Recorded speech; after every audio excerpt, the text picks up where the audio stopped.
Welcome to the hottest movie review on the internet today, the A-List Review.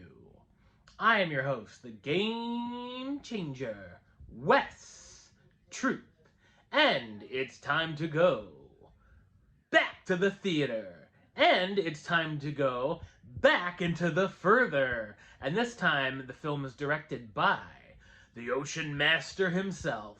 My review of the 2023 horror sequel, Insidious, The Red Door, coming up now.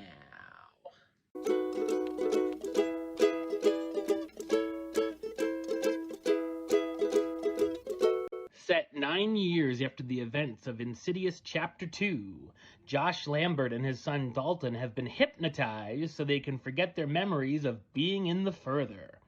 Josh's life is a mess as he's been feeling foggy in the head.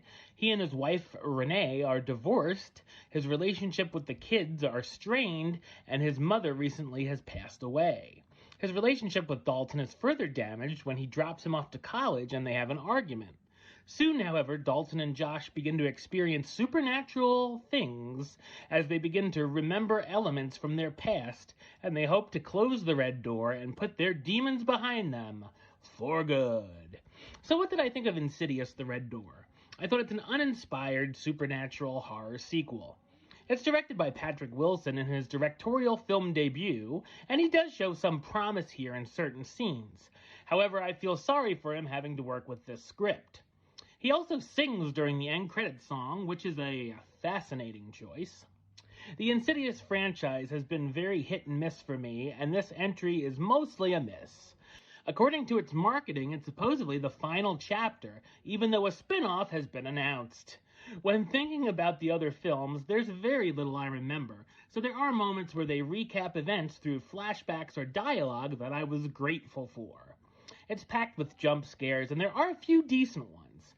A highlight being Josh getting stuck in an MRI machine with a spirit coming towards him. For the most part, though, the setups to these scares take way too long, like full minutes until something happens, so you know exactly what's coming. I also like when we see the ghostly things going on in the background, but done in moderation. Here they go back to the well far too often. Some of our favorite ghouls return for another scare, including the lipstick-faced demon, or as I and many others call him, the Darth Maul ripoff, who for some reason likes to haunt his victims with the hits of Tiny Tim.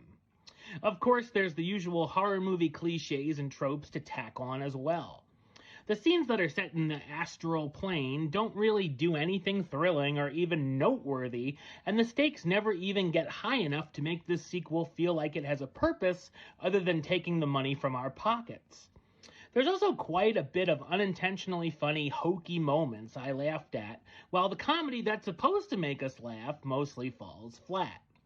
The story has some okay moments dealing with the rocky relationship between father and son, and even bringing in things from the past dealing with Josh's father that could have been interesting but felt pretty forced. Oddly enough, Rose Byrne's character gets nothing to do here. There's also a ton of clunky dialogue, and its ending is very anticlimactic and lackluster. The pacing needed to pick up as well, as it moves as slow as molasses and feels overlong. The cast stars Patrick Wilson as Josh Lambert, the father of the family trying to figure out what's been going on with him. Rose Byrne as Renee Lambert, Josh's ex-wife who's hiding all the information about what happened in the further from him. Ty Simpkins as Dalton Lambert, their son who's having flashes of memories from his past through his artwork. And Sinclair Daniel as Chris Winslow, Dalton's roommate who ends up helping him deal with the ghostly occurrences. Some familiar faces make cameos as well.